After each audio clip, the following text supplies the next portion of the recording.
आणि या ब्लॉगमध्ये कसे आहात तुम्ही? आय होप तुम्ही मस्त आणि मजेत असेल. झालं तुमचं चहा वगैरे? संध्याकाळचं बोलते मी.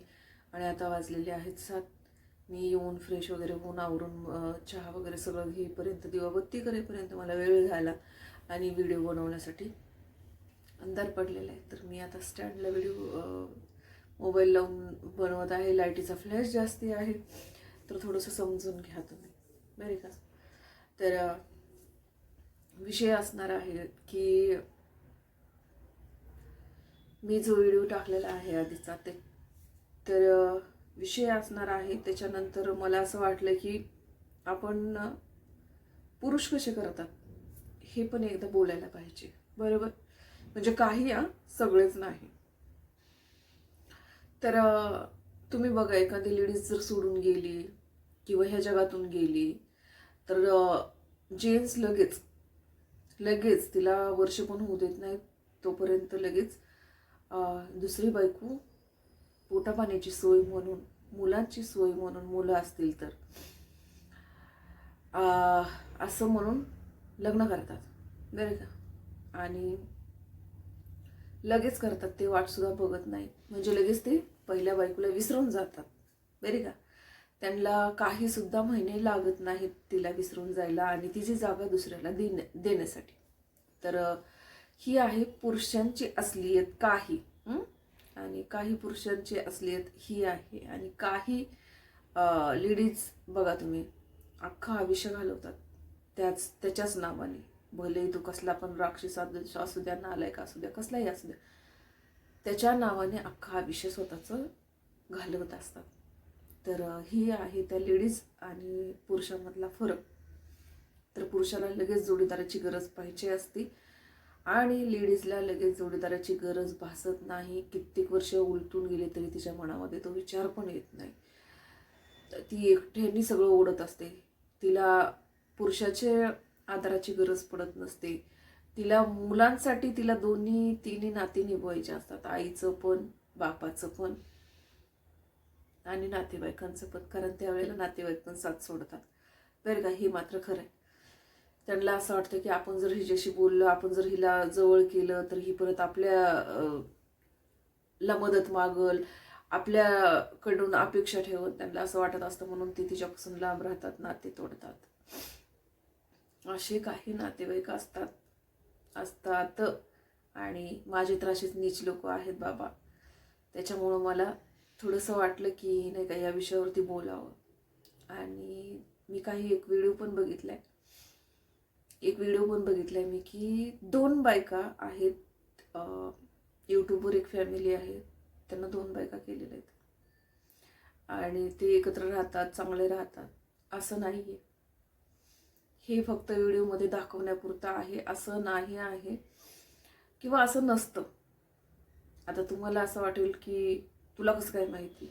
का नाही माहिती? कारण मी पण त्या परिस्थितीतून गेली, मी पण त्या परिस्थितीमधून गेले. दिसतं तसं नसतं. जगाला दाखवण्यासाठी फक्त 2 बायका आहेत आणि त्या सुखी कुटुंब आहे म्हणून असं दाखवलं जातं, पण आतमध्ये सगळं वेगळंच असतं. आणि मला तर असं म्हणायचं की आई बापांना ओझं झालं ना मुलीचं, तर त्यांनी मारून टाकावे. कारण त्यांना तो अधिकार आहे, जन्म दिलाय ना, तर तिला संपवण्याचा त्यांना अधिकार आहे. परंतु तिला एखाद्या नरकात ढकलण्याचा अधिकार नाही आहे, एवढं मात्र मी सांगू शकते.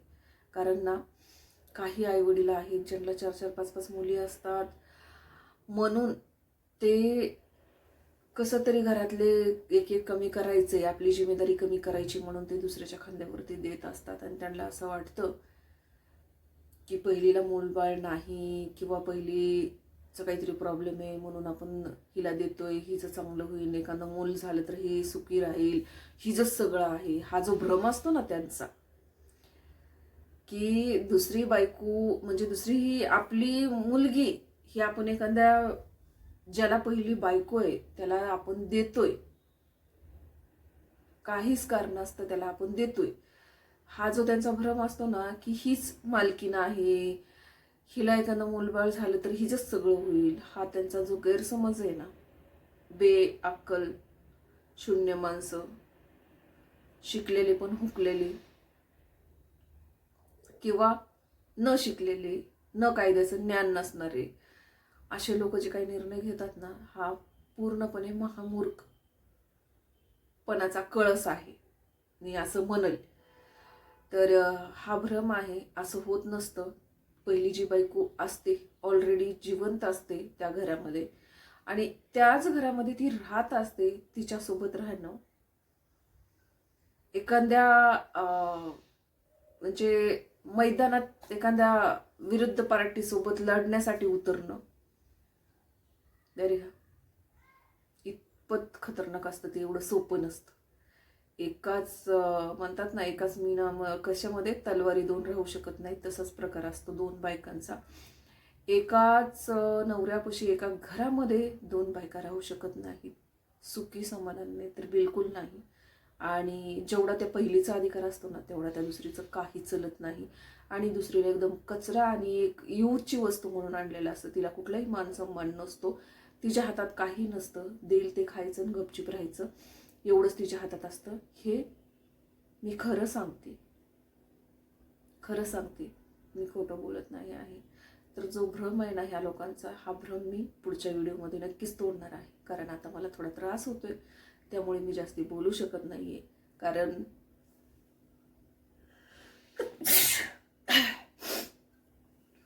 मला त्रास होतोय, मी बोलू शकत नाहीये, कारण माझी ना तब्येत ठीक नाही आहे. म्हणून मी व्हिडिओ पूर्ण कंप्लीट करू शकत नाही.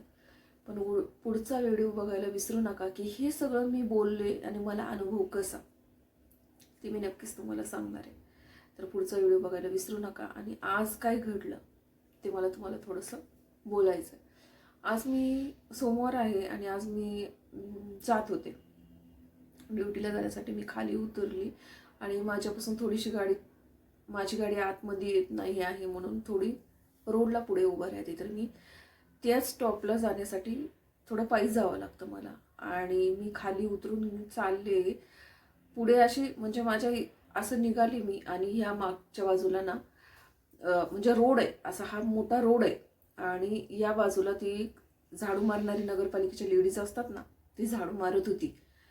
आणि मी अशी पुढे निघाली होती, तिचं म्हणजे नाही का असं कोणीतरी ओरडले जोरचं, असा आवाज आला. म्हणून मी असं पलटून बघितलं, तर तुम्हाला सांगते, मला ती लेडीज उत्तानी पडलेली दिसली. आणि का पडली तर तिला एका टू व्हीलरवाल्याने ठोकलं. एक मुलगा होता, कदाचित 18 वर्षाचा पण नव्हता. त्यानं तिला धक्का देऊन थांबला सुद्धा नाही, निघून गेला. आणि धक्का म्हणजे साधा धक्का दिला नाही, तिच्या दोन्ही पायांच्या मध्ये गाडीचं चाक घातलं, तिला अशी पाडली आणि तो पुढे निघून गेला. मग एक्झॅक्टली ते चुकून झालं का तिला उडवायचंच होतं, काही माहीत नाही मला. परंतु खूप जोराची ओरडली, ती अशी पडली. आणि ती पडली ना, तिथं सिमेंटाच्या इटा असतात बघा, ते होत्या. तिच्या कमरेला वगैरे मार लागला, डोक्याला मार लागला नाही, वाचली ती.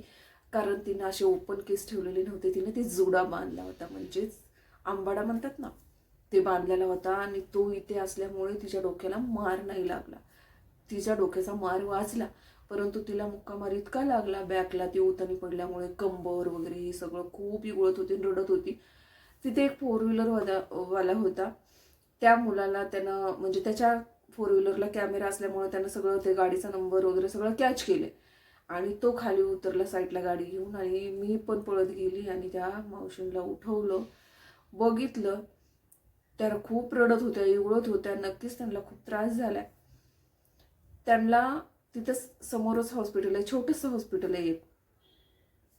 त्या हॉस्पिटलमध्ये त्यांच्याकडे घेऊन गेले तर डॉक्टर नव्हते. डॉक्टरला कॉल करून बोलवलं, ते येणार होते.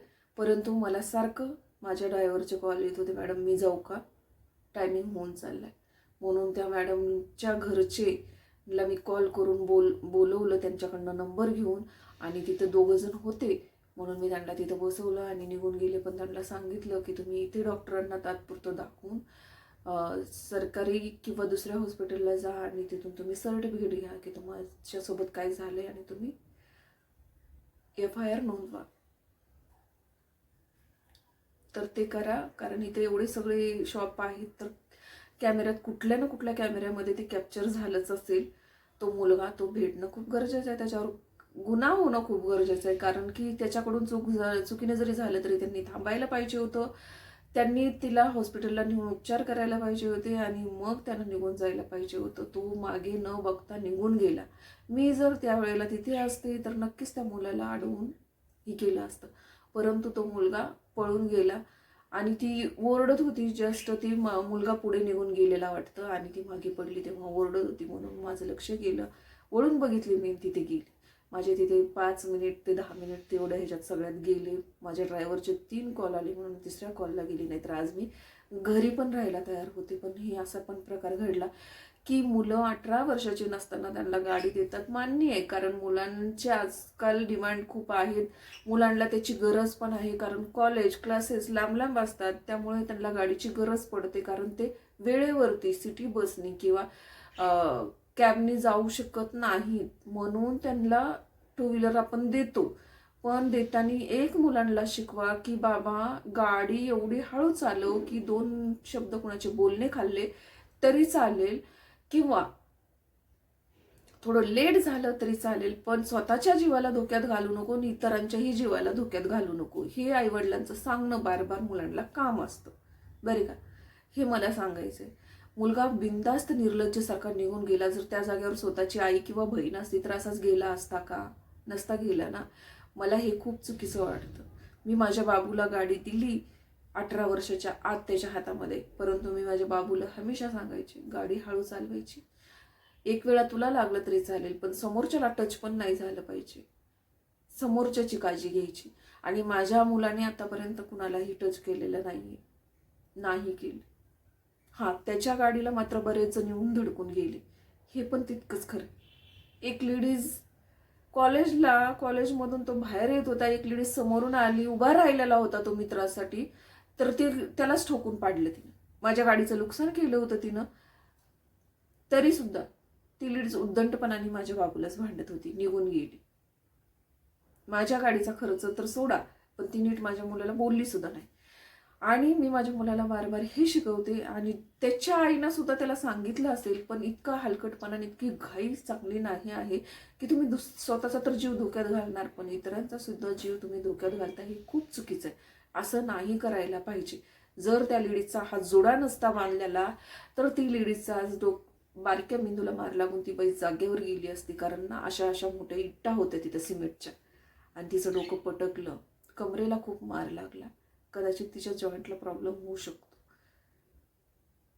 आणि नंतर मग मी तिथून गेली आणि मग ते 4 व्हीलरवाले अजून 1-2 जण होते, ते थांबलेले होते. मी त्यांना येते म्हणून सॉरी बोलून निघून गेली. परत पुढे काय झालं मला काही माहीत नाही, पण छोटंसं जे काही घडलं ना आज सकाळी मी तुम्हाला ते शेअर करते. आणि तसंही मला असं खूप वाटायचं की गेली तर गेली यार, आजची एक दिवस सुट्टी पडली, यांच्यासाठी तर मला काही एवढा फरक पडणार नाही, कारण बिचारी खूप वेदनेत होती. परंतु ती एकटी असती ना, मी सोडली नसती, मी नक्कीच गेली असती. आणि मी म्हणजे नाही का, पैशांपेक्षा माणसांना जास्त महत्त्व देते. परंतु तिच्यासोबत अजून जे रोडला होते काही लोक सुरुवातीला तिला उठवण्यासाठी, ज्यांनी बघितलं त्यावेळेला ती लोक होते ना, ते म्हणे की मी त्यांना म्हटलं तुम्ही थांबाल का त्यांच्या घरचे येईपर्यंत. तर तो जो 4 व्हीलरवाला होता तो म्हणे मी नक्कीच थांबणार आहे, यांच्या घरचा कोणाचा तरी मी नंबर घेणार आहे आणि यांना माझे मेमरी मधून ते मुलाचं सगळं डिटेल्स काढून शूट झालेलं माझ्या कॅमेऱ्यामध्ये मी ह्यांना नक्कीच शेअर करणार आहे फुटेज. तो म्हणला म्हणून तुम्ही जाऊ शकता मॅडम म्हणला म्हणून मी तिथून निघून गेली. नाहीतर कुणी नसतं तर मी तिला एकटीला सोडून गेली नसते, एवढं मात्र खरं. तर आज असं सकाळी मला बघायला भेटलं आणि थोडंसं मला तब्येत पण ठीक वाटत नाही आहे, कारण ना जरा घशाला त्रास होतोय माझ्या आणि डोकं दुखतंय. सकाळीच माझं डोकं दुखत होतं, तरी पण मी तशीच गेलेली. कारण ना एक दिवस घरी बसलं की मग माझा बॉस खूप ओरडतो आणि त्याचं बोलणं खायला मला आता खूप कंटाळा आलेला आहे. कधी कंट्रोल सुटल आणि त्याच्यावरती माझी भडास निघेल आणि काहीतरी होऊन जाईल असं वाटतं, म्हणून मी ते टाळते त्या गोष्टी. तर चला, माझा हा व्हिडिओ तुम्हाला कसा वाटला नक्कीच सांगा. आणि जर तुम्हाला हा व्हिडिओ आवडला असेल तर पुढचा व्हिडिओ बघायला विसरू नका, कारण पुढच्या व्हिडिओमध्ये तुम्हाला टोटली डिटेल्स येणार आहेत. 2 बायकांचा अनुभवचा एक्झॅक्टली माझ्याशी काय नातं किंवा मला त्याचा कसा अनुभव आहे हे तुम्हाला पुढच्या व्हिडिओमध्ये बघायचं आहे. त्यामुळे नक्कीच चॅनलला सबस्क्राईब करा, नवीन असाल तर लाईक करा, कमेंट्स करा, शेअर करा. भेटूया पुढच्या ब्लॉगमध्ये. तोपर्यंत मस्त खा, स्वस्त राहा आणि आपापली काळजी घ्या. बाय.